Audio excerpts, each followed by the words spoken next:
Welcome to Business and Finance's Exporter Series, where we speak to business leaders about their insights into strategy, success, and overcoming challenges.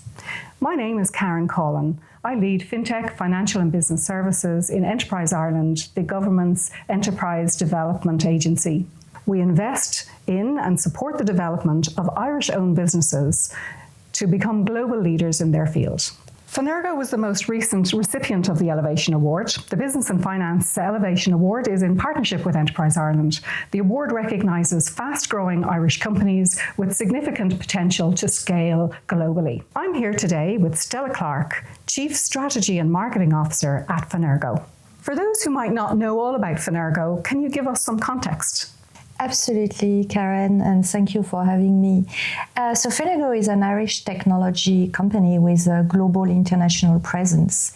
Our ambition as a company is to empower organizations to fight financial crime and to make the world safer. Access to financial service for all has never been more important in a world which is really doomed with instability, with increased isolationism between nations, and as a result favors dark economy and criminals. We are constantly working to deliver market-winning solutions, in particular to financial institutions, to help them onboard their customers and their product in the safest possible way, meeting all their obligations in terms of safeguards and regulatory obligations such as anti-money laundering, know your customer, or more recently, ESG reporting obligation. How do we do that? We do that through first our team. There is 800 of us. We are all extremely focused and expert in what we do, mixing that human capital and expertise with technology innovation, in particular leveraging the cloud and artificial intelligence. Vital services in today's world. I'm interested to know, why did you join Fenergo? Actually, it's a very reputable company, recognized by third-party analysts and consultants, with an incredible customer base of financial institutions from Asia, Australia, Europe, or Americas.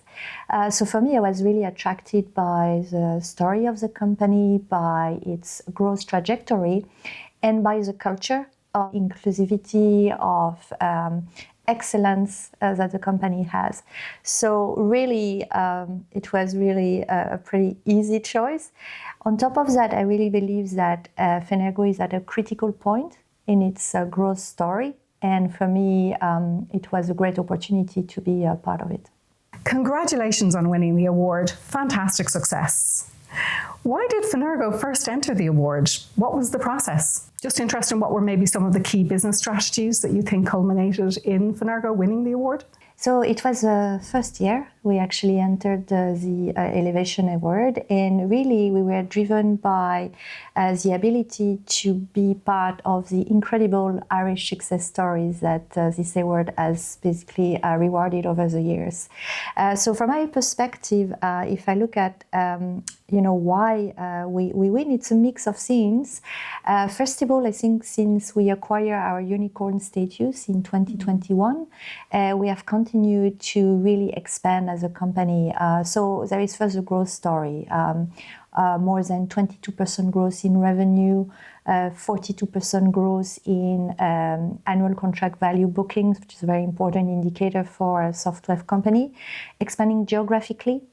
So we really seen a lot of growth in international markets such as the US, Japan, but even in Europe, better penetrating Germany, France, or Italy. So I believe that's one of the part. The other part is about the company and the culture. For us, we really value core, so that's collaboration, outcome, respect, and excellence. And I really believe that this transpires in everything we do. So as a combination of growth story and basically successful values in our company. Fantastic success story for an Irish company expanding globally. Just interested to know, what do you think the benefits are from winning the award and having the platform at the Business and Finance Awards? So first for us is recognition in our home market. It's absolutely critical, and it's a market where we have seen actually a lot of growth recently, in particular with the fund administration and asset management community, which is very well established here. These kind of firms are seeing a lot more regulatory pressure, and our solutions are very well placed to help them overcome them. So it's really for us presence in our home market, as it's becoming more and more important to us in terms of revenue generation, but also positioning us with all these success stories that make us proud to be Irish. And finally, it's also helping us to acquire talents. We operate in Ireland. A very large majority of our colleagues are here, especially in function like R&D, marketing or sales. So, having that extra recognition will help us to acquire the best talent as well. Super, so important and so difficult in today's world to be attracting the right talent. As you know, Enterprise Ireland sponsored the award. What are some of the supports they provided? And what was it like working with the team in Enterprise Ireland?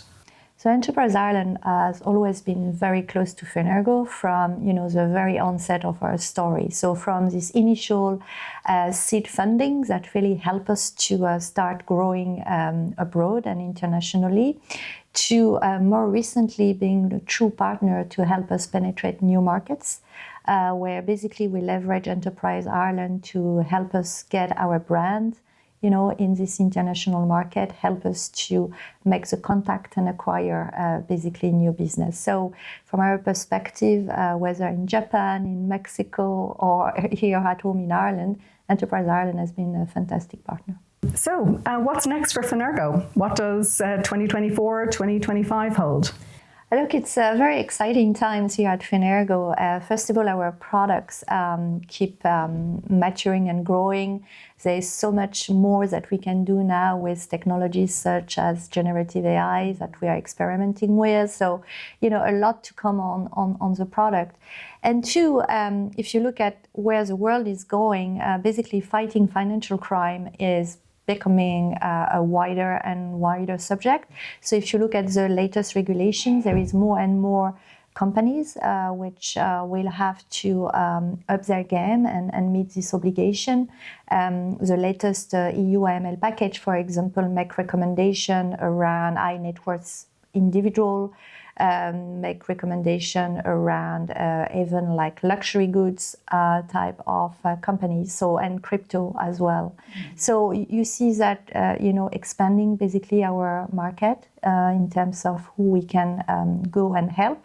And a second, sophistication keeps growing. So when you have a new instant payment, for example, that really growing across the world, that brings basically the challenges around fighting anti-money laundering and detecting fraudulent transaction even more important. And so for us, all these area are area of growth and where we'll be focused in 2024 and beyond. You mentioned challenges there. What are some of the challenges that you face as Chief Strategy and Marketing Officer at Fenergo? So first of all, we operate in a very fast-paced environment.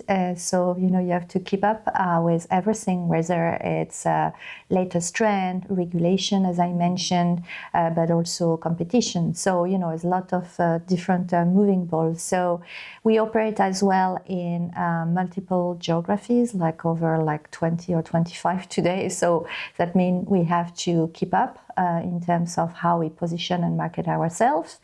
And finally, the segment that we are serving, we really serve financial institutions, both on the sell side and the buy side, but also more and more large corporate like energy companies and commodity trading companies. So, an expanding market. So it's about how to juggle with all these moving balls. Absolutely, a lot of challenges. What advice would you give to others in your position? I will say dream big, but really plan step by step. That's the best advice I can give. I think it's super important to always have lofty objective and goals, really to to make it real for you and for the team. But at the same time, I really believe strongly in planning and building basically your plan and strategies in accordance with a bit of prudence as well. How do you define success, and what drives you to succeed? So for me, success goes beyond numbers. I think we discuss a bit of the numbers, and of course, achieving these numbers and KPIs that are set by our board is super important. However, to me, it's not only about that kind of success, but it's also about how and why. So I think the why, I mentioned it. Our mission is really to stop financial crime and make the world safer. So for me, do we contribute to that mission? Do we, as a company and myself as an individual, contribute to that mission? Super important. The second is how we go. I mentioned our values of collaboration and respect in particular. So to me, it's about how we get there as well as a team, and how we achieve basically success in a very collaborative way.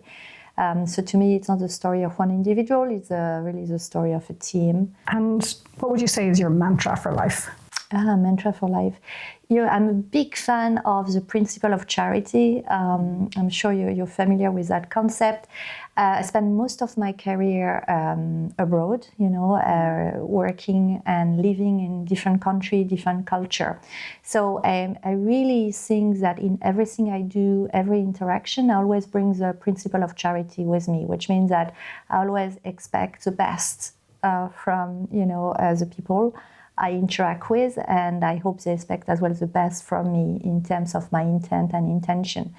So that's my personal mantra. I'm very aware of unconscious bias, and really my mantra is to make sure that I'm as fair and as positive and open as possible in everything I do.